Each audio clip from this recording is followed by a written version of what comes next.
The Spoonful of Strength podcast is now the SpoonFull Show. This podcast brings strength, humor, and heart to the chronic illness community. Inspired by the spoon theory, which shows us that even with fewer spoons, we can still live fully. This show highlights real spoony topics and practical insights to help you feel less alone and more empowered. I'm your host, Rachel, and together we'll take on this journey one spoon at a time.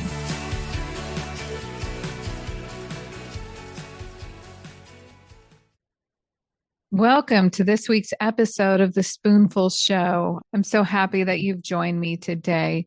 This is going to be a really good episode with a very special guest. Today, I'm joined by Brenda Snow.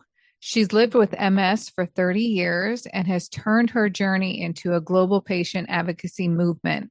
And she released her best-selling book earlier this year called Diagnosed: The Essential Guide to Navigating the Patient Journey, which helps patients and caregivers navigate the ups and downs of life after a diagnosis. I feel like when you get a diagnosis, of course, there's ups and downs, and especially mentally of what is this looking like. And I'm currently about 10 years after diagnosis, and I still have the ups and downs, especially with a progressive illness like MS, of feeling like any new flare-ups or symptoms, could this be the MS advancing? Could it be a new diagnosis? And so, especially mentally, the ups and downs of chronic illness can just be overwhelming. And I got a chance to read Brenda's book, and I just thought it was such a great book because even though Brenda has been diagnosed with MS, this is certainly not an MS book. And I really related to the book for some of the other diagnoses that I have, and just related to the fact that it wasn't about her journey. It was about the journey that we all face and the different stages of grief that we all go through. One of the things that I've learned on my own chronic illness journey, and also by doing this podcast, is just how powerful it is to hear somebody's story. When you're first diagnosed, you feel like you're the only one that's going through this. You wonder if anybody could possibly even grasp what you're going through, and the fear and the anger and the exhaustion, and even the funny or embarrassing moments that come with being sick.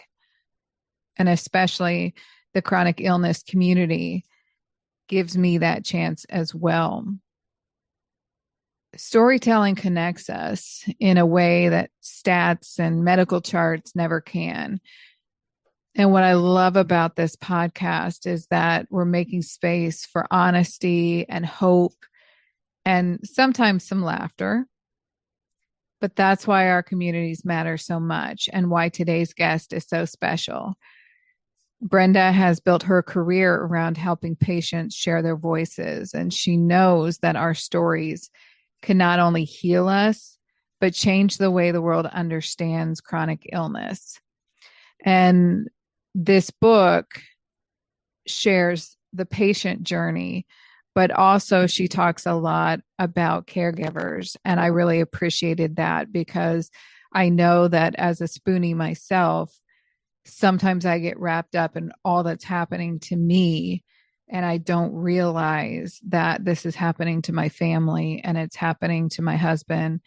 And I really appreciated this book for that piece of it. So let's get started. I'm going to introduce Brenda, is an author and founder of Snow Companies, a pioneering global patient engagement organization. In her new bestseller, Diagnosed: The Essential Guide to Navigating the Patient Journey, she shares a powerful roadmap to help patients and caregivers move from grief and anger to hope, rebuilding, and impact. Welcome, Brenda Snow. So Brenda, I cannot thank you enough for coming on today and talking about your wonderful book, Diagnosed: The Essential Guide to Navigating the Patient Journey. And I've been so excited to meet with you. And so welcome to the SpoonFull Show. Thank you so much for having me, Rachel. It's my pleasure to be here and talk to your listeners.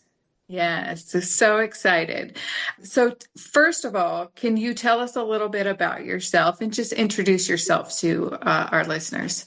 Sure. So, like you, I have multiple sclerosis, and I've had that for about 3 decades. There's good days and bad days, as all of us with a life-changing diagnosis know and understand, along with, living with a chronic condition. I founded a business and served at the helm of that as the CEO for many years. I stepped down this May, but I still proudly carry the title of founder. I spend a lot of time on philanthropy work, giving back. I think that's important. And I think hobbies would be reading, painting, and just basically kind of travel when I can fit it in. Yeah, great. Where's the best place you've ever gone? Oh boy, that's a tough question, but I think going to Antarctica and South Oh, Georgia Island holds a special place. oh my goodness, that sounds wonderful. Yeah. Hey, and for MS, you like it. It's cold, right? That's right. That's right. You can't stick me in those high temperature areas. So, yeah, that's right. Just for curiosity's sake, how long did your diagnosis take from first symptoms to getting the diagnosis? Yeah, well, that's always an interesting thing. I'd like to think that, over the 30 years I've had MS, we've seen diagnosis come quicker for people. I would say, considering it was 30 years ago, relatively quick compared to cohorts that I was meeting at that time, that it had been years. So from the onset of my symptoms to diagnosis, about 5 months. In Oh, looking that's back, I'm sure I had my first attack postpartum with my daughter, but I didn't know it was MS, and yeah. nobody talked to me about the potential of that. They just kept saying it's because I had a baby. So I started experiencing symptoms in late summer, early autumn, and was diagnosed at the end of the year. Okay, well, that's good. That's And that's relatively quick. it is. And, Very. MRI technology was kind of sort of a newer diagnostic tool. So I had that, but it was confirmed with a lumbar puncture, also known as a spinal tap. And I have a relapsing form of MS. And actually, if you look closely, I'm having a little bit of the left side of my face. My eye's not quite the same as this one. It came on about 2 weeks ago. So there's always something. And like I Yeah. talk about in my book, there's, cycles and phases we all go through. And even when you think like you've internalized the diagnosis and you sort of, I never want to use the term completely got it, under control emotionally, spiritually, all those kind of things, but you're doing a lot better, something can come up and it's just sort of set you back a little bit. I have to say this was a little bit of a, oh yeah, a reminder. Yeah. You get the diagnosis and you walk through those stages of grief with it. And sometimes when you have a new symptom, Yes. all that fear and everything comes back. And you Yep. talk about that in your patient journey. Can you walk us through the stages and why setbacks like grief and anger can pop back up? Yeah, I sure can. So, when I sat down to write this book, it was like during COVID. And for so many years in my professional career, I had people say, you should write a book, you should write a book, write a book. But building a business and working and a mom and all of the other things, it was just, there was not enough time. So when COVID hit and I started to work differently, I kind of thought this might be the time to do it. And in all honesty, Rachel, I wrote it to just kind of leave behind for my family. I didn't really think that, I would go to publishing and doing the things I'm doing with the book now. It was more cathartic to get it out. And while it's not a memoir, there's a lot of personal anecdotes in there about my life as a patient.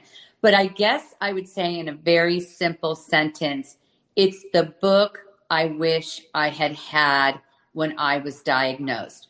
there's so much that's going to happen to you when you get the words, life-changing diagnosis. So the book's really appropriate for anybody, not just MS, a life-altering, life-changing diagnosis. And so many things happen. I believe that the first stage is when you have symptoms that are unknown. And that has so much fear and anxiety around it. I remember the day that I was finally diagnosed. I was overwhelmed with sadness and fear, and how is my life going to look? How am I going to take care of my 5-year-old daughter and have a job? But at the same time, it was a relief because now that it had a name, I could move forward. I think most patients then, after that, move into the grief stage. And the grief stage, I think one of the key takeaways, and as I've been promoting the book and meeting with so many patients all over the world, the grief stage has a lot of ups and downs, and it has a lot around it that can be really like the worst weed in your beautiful garden. And I think I've really learned from talking to others that while you should mourn and have the grief process, try not to mourn actual things that haven't even happened yet. So many people were like, it took this away from me. Well, that wasn't even a thing you had yet. It's like, for me, mine was, I'll never see my daughter walk her down the aisle. I'll never be a part of that, and I was just so fixated on that. But you know what? I was mourning something. I wasn't in the moment of my grief. I was catastrophized thinking or having fatalistic thinking. And I really caution people to watch out for that during the grief stage. Because you know what? I did walk my daughter down the aisle. So I think while you need to, process the grief, some people can do it on their own. Some people need a therapist. Some people need a church community. Some people need a friend. It's normal, and it's going to come in waves. And it's going to be something that as you evolve in your knowledge of your life-changing illness, so does your ability to process this grief. And don't forget, I'm writing a second book now, wondering why I decided to do it. But I touch on it in this book on caregiving and the importance of caregiving. Really be present and cognizant that your people or your person is also grieving. And they're grieving in a similar way, but very different. Because while they're not suffering with the condition, their life has drastically changed as much as yours. And we probably need to extend a lot of grace during this period because their burden becomes very big with full-time caregiving and the grief. So that's kind of the first chapter. I think it can move into anger. Then people are pissed off. Why me? I say all the time, you didn't do anything wrong. It's not, you didn't do anything to deserve this. I've often said, I think people living with these life-changing illnesses are extra special. We're the best people, right? Because we can handle it. But that anger is real. And that's something you got to process, because if you're not working through the anger, that can really blow up your ability to recover to a point, right? It can disrupt sleep. It can disrupt your ability to kind of relearn skills like your activities of daily living. It can blow apart that caregiving paradigm. So anger is real, and that is one that you must be very present about and know to not live in the guilt and not buy into this happened to you because you were a bad person, because I can categorically tell you it's not the case. Give yourself permission to be angry for a while, but don't stay in that space too long. Yeah. I was in that space. I can admit being, there was a time my husband and I were in therapy, and I was just bawling my eyes out. And I said, he doesn't deserve this. He didn't sign up for this. When we got married, he did not sign up for all this. Yeah. And I just remember that moment of like, well, you didn't sign up for this either. and you didn't choose this. And that's kind of struck a chord because I went through many years of just feeling less than and feeling bad for caregivers. And I love what you say about caregivers because it is true. They take it on and sometimes don't get the recognition.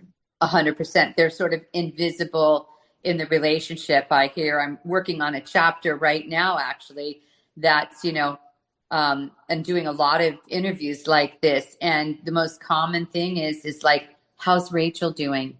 How's Brenda doing? Nobody ever stops to ask how they're doing, how the caregiver is doing.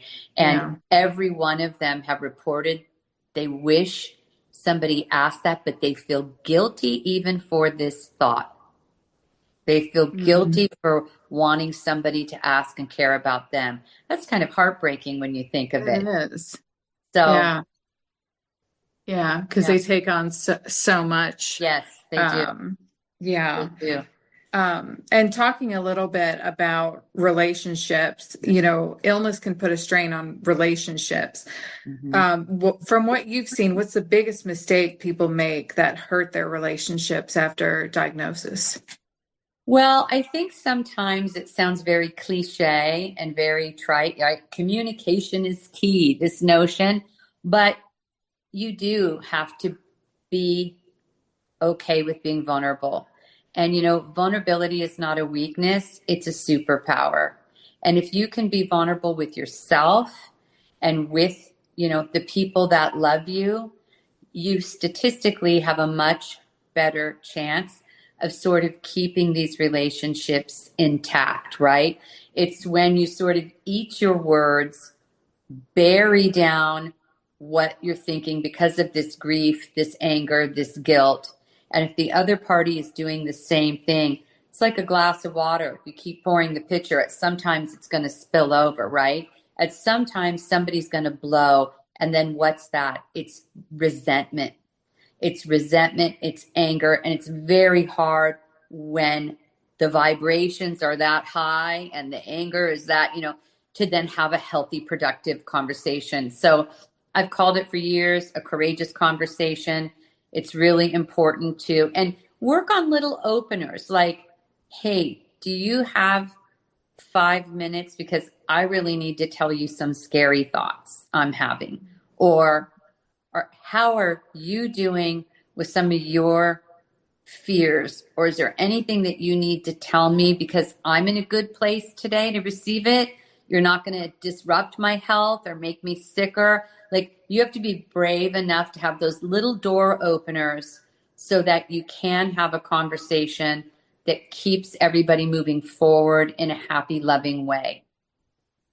I love that. I love that opening.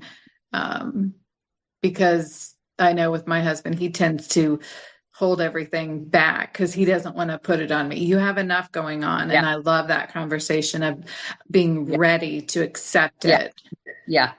That's wonderful. Yeah, That's my wonderful. pleasure. And sometimes the other thing is, just like when you get diagnosed, I never used a cane before. I had to practice using a cane when I needed one. Like, all these things. The same thing applies with the communication, That's again kind of why I tried to write the book. I mean, it's not like your doctor or your healthcare team has time to say, hey, here's all of the great things you need to do to still have a happy, healthy, productive life. And while there are no guarantees and there's no crystal ball, I think being mindful of a few things can really be sort of like another protective, cozy blanket around you for maybe a poor analogy of having that safety within your relationship or in your home.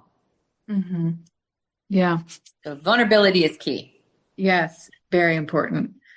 Are you looking for merch that speaks to your truth and makes you laugh? Spoonful of Strength has you covered, literally. From t-shirts and hoodies to mugs and magnets, every design is made for the chronic illness community with heart, humor, and a whole lot of strength. Funny? Check. Inspirational? You bet. Illness specific? Absolutely. And the best part? I can personalize any design or create a custom shirt for you for no extra charge. So whether you're laughing through the pain or wearing your diagnosis with pride, guide. Our designs are funny, fierce, and illness specific because being chronically ill doesn't mean being chronically boring.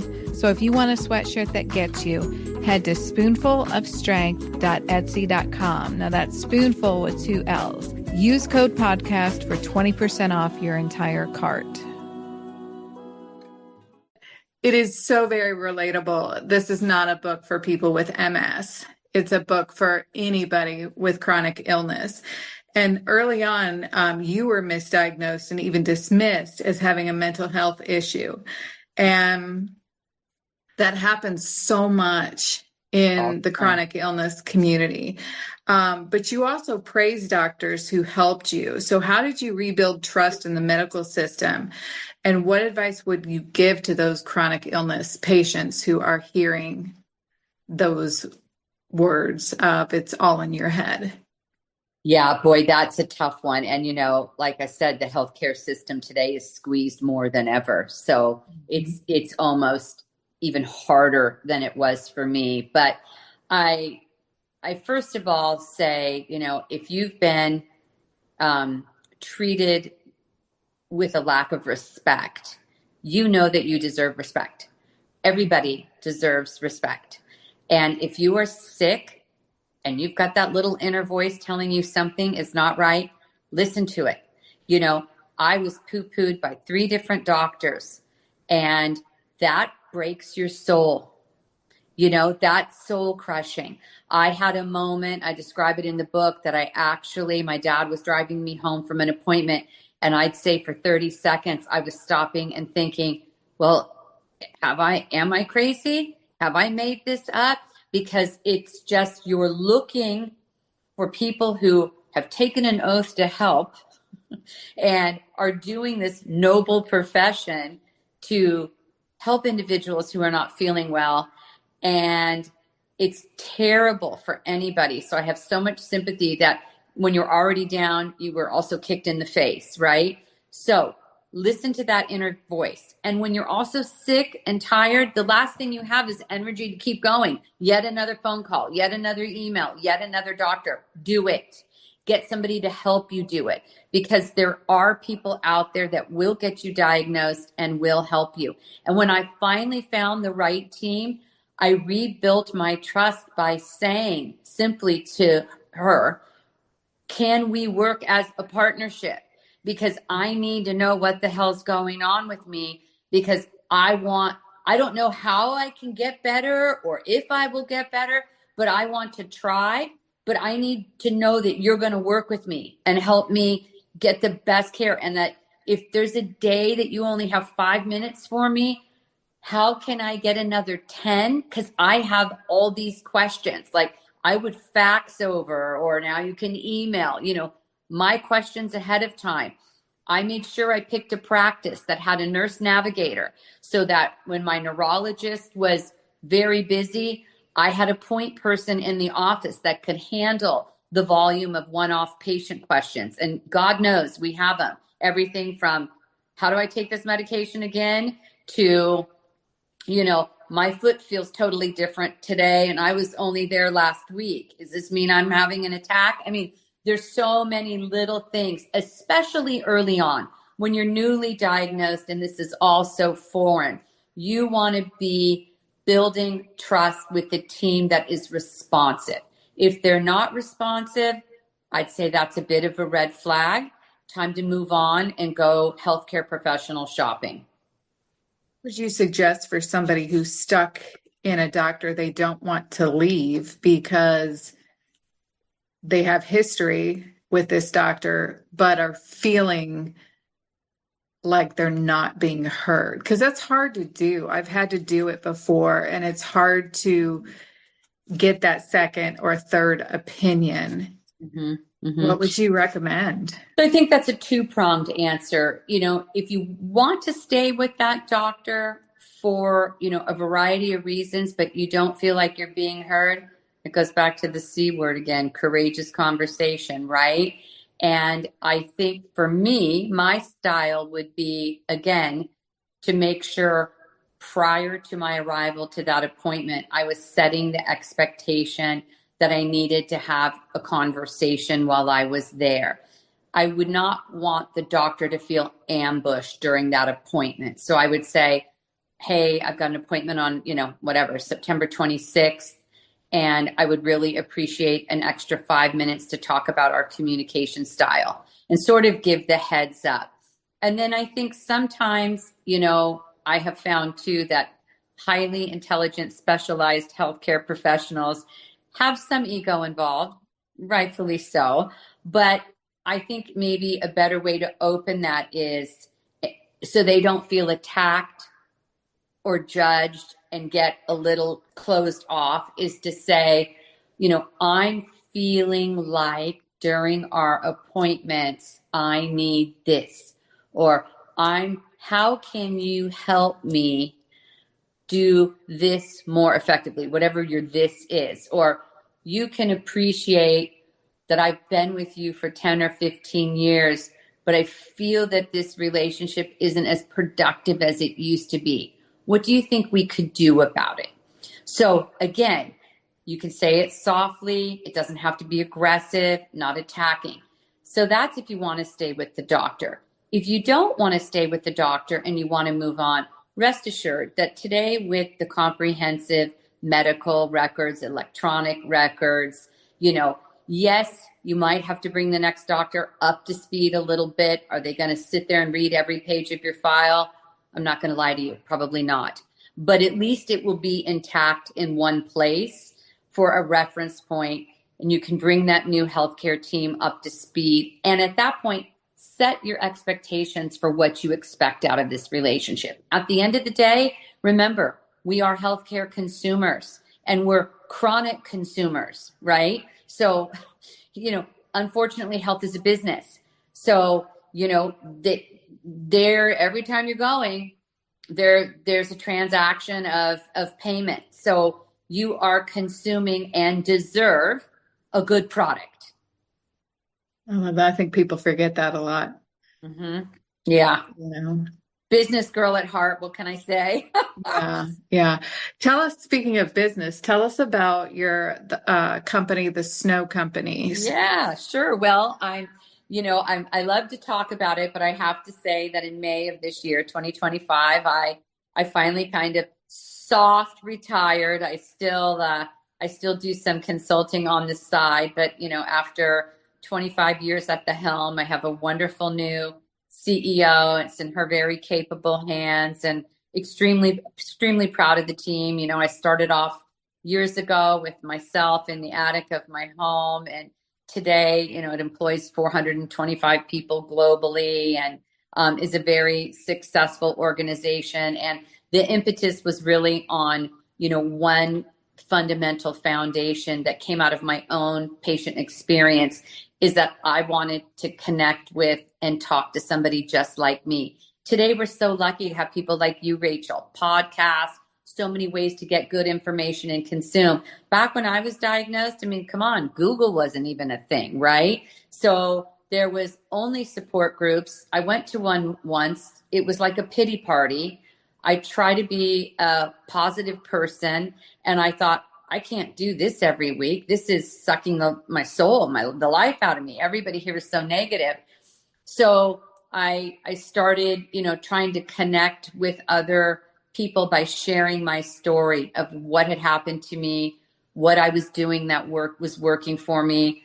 I was one of the very first recipients of a drug called beta-seron back in the day, the first FDA approved drug. I was very early, patient, like 7, 8, 9 kind of thing. And when I got the medication, I could tell that the wonderful people that had brought it to market had never talked to an MS patient. Because if you had, you wouldn't have made little things that we can't see and our hands that don't work to mix all this stuff up. So I never had a career in life science industry or biotech, but my idea was this industry doesn't have the best of reputations. And if they probably remembered that we are the healthcare consumer and created products, programs, and services to help people with chronic conditions, maybe that would be good. And so with a lot of proof of concept and people sharing their stories and creating ways to get accurate evidence-based, scientific patient education, it sort of blossomed and grew. So very proud of it. It was the joy of my life. Should be. That's wonderful. Thank you. You mentioned the second book. What's that going to be about? That second book is going to be about caregiving. So I touch on it in the first book. At the end of each chapter, I sort of include things. So there'll probably be some similar themes, but I really want this next book to focus on, and something that's a little different, not totally in the marketplace. There's a lot of books about how to care, checklists, like give medication on this schedule and blah, blah, blah, blah, blah. How to care for your Alzheimer's patient, these things. That's great. There's a ton of information out there, but you know what? The caregiver needs to care for themselves. And if they don't care for themselves, they're not going to be able to care for you for long. The burnout is real. So I want this book to be like a really soothing balm for their soul, and for this book to help them and feel like it's giving them permission to still have an independent life in a caregiving situation. So that's what I'm working on. I've had, people can contact me at brendasnow.com. I'm doing a lot of personal interviews for this book. The first book was a lot of my experience while I've done caregiving. There are people that are way more expert than I am. So it's the joy of my life to hear other people's stories. So just in the last 2 weeks alone, I've sat in calls like this with just, tears running down my face at some really remarkable human beings. And they're kind enough to share their perspectives for this book. So I'm really looking forward to that. I would like to get it written within the next 6 months, and then it takes about 6 months to go to print. So hopefully by 2027, something's out in the marketplace. That just sounds like an amazing book. I can see somebody, in my position or your position, buying 2 copies, and one for me and one for my caregiver. Yeah. And to be able to both have all of that great knowledge, I think it's an amazing. Yeah. Thank you. I hope you come back and talk about it. Come back. I love to talk. Oh, good. We love having you. Real quick, looking back at everything, what's an unexpected gift that your diagnosis has given you? I think I've always been a sensitive person and had care for others, but I would say that one of the best things MS has ever given me is to have deep, deep, deep empathy for others. I deeply care about the struggles, and I get tears, a little bit emotional. I deeply care about the suffering I see in the world, and knowing that, I have been fortunate, more fortunate than many. So anytime I see an opportunity to help, whether it's with acts in kind, words, like I said, philanthropy, I really want people to feel seen and heard, and feel like MS has heightened my gifts of empathy. And I think the other thing that it's done for me is to believe in myself. If you told me 30 years ago that my life would look like this, I would have said, you're absolutely as insane as that doctor told me that I was, right? But it has given me a sense of strength of myself that I don't think I would have had without the diagnosis. So in a really strange way, MS is my best friend. I love that. If there's one message that you want readers to walk away with from this book, what would that be? It's on the jacket. You are not alone. You are not alone, and there is hope, and I think when you give up on yourself, we're just talking about, and you have no hope, your world becomes very small. And without hope, you don't see that you have choices. You don't see, your life may look different. You may have to have different solutions than life before diagnosis, but it doesn't mean that it's not available to you. And it doesn't mean that you can't find a life of meaning and beauty and purpose. So you're not alone, and don't lose hope. Great. That's wonderful. You mentioned your email. Where can our listeners find you online, social media? Yes. So my email is brenda@brendasnow.com. I think a new website will be launching soon. The book, come on, the easiest place to get books is on Amazon. So, and I think it's important to note that all of my proceeds from the book I'm donating to charity at the end of the year here. So I'm looking forward to that. You can also, my Instagram handle is Brenda Lynette Snow. And of course, you can Google me and lots of crazy stuff comes up. So if you're really bored. Yeah. If you want to go down that rabbit hole, right? Yeah. I guess I need a Facebook and a TikTok, but I don't know. That sounds like a lot. Sounds like a lot of wasted time, but we'll consider it at some point, maybe. Yeah. And you did mention that the book is on Amazon. We're going to link that. Great.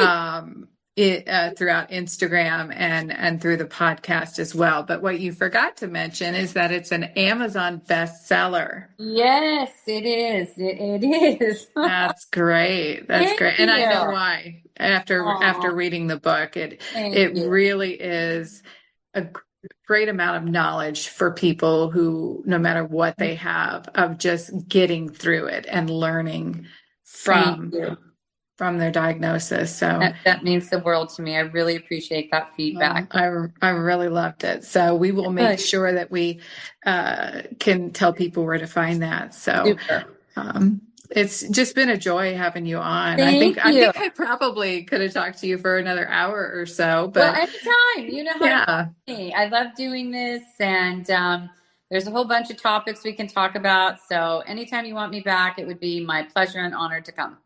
Oh, you're so sweet. Thank you so much. Okay. And to all your listeners, stay strong. Oh, perfect. I'm telling you guys, this book is really, really fascinating, really helpful in all the stages of grief that we all go through. But one of the things that Brenda and I were talking about is the unexpected gift that can come with a diagnosis. And a lot of times you don't see that in the beginning stages. Sometimes you have to be a little bit far removed from the days and the months after receiving the diagnosis. Of course, none of us would ever choose illness, but somewhere along the way, we can start to see how it shaped us, how it's made us stronger, more empathetic, more aware of what truly matters. For me, I feel like it gave me more time with my kids when they were in middle school and in high school. It also, I think, has put perspective for me about the things that I would hang on to. I had a very hard time with conflict, not letting conflict go, of a conversation that maybe bothered me would stay with me and give me anxiety for days. And throughout the last couple years, and especially doing this podcast, I have learned to put the things away that I cannot change. I can't change the way somebody reacts to my medical news. I can't change the way that people react and deal with my medical issues. I can't change that. And in the last couple of years, my mantra has just been kindness, be kind, and listen with kindness, speak with kindness, and not have expectations of what other people around me might think of how I'm handling my health, or how I can make decisions for myself for things that affect my chronic illness. For you, it might be the relationships that deepened from it. It might be a new sense of purpose that you found, or it might just be learning to slow down and appreciate the small moments. So I want to leave you with this question. What unexpected gift has your diagnosis given you? Think about it. Journal about it or share it with us in the Spoonful of Strength community. Make a comment on the podcast, DM me on our Instagram or TikTok page. Because when we take time to recognize those gifts, even in the middle of something difficult, it really reminds us that life can be full of meaning and joy. But maybe it's just in a different way than we expected or thought. We've got a great episode next week of Spoonie Chats. We'll have another Spoonie coming in to co-host with me, and looking forward to having you join us. Until next week, no matter what today looked like, just remember that tomorrow brings new spoons. Just take it one spoon at a time. Take care. Thank you for listening to The Spoonful Show. Follow the podcast so you never miss an episode. Leave a rating, review, and comment. Connect with me on Instagram at Spoonful of Strength and TikTok at spoonful.of.strength. Remember, that's spoonful with 2 L's. Shop customized t-shirts, sweatshirts, hoodies, mugs, and more on our Etsy shop at spoonfulofstrength.etsy.com and use code podcast for 20% off your entire cart.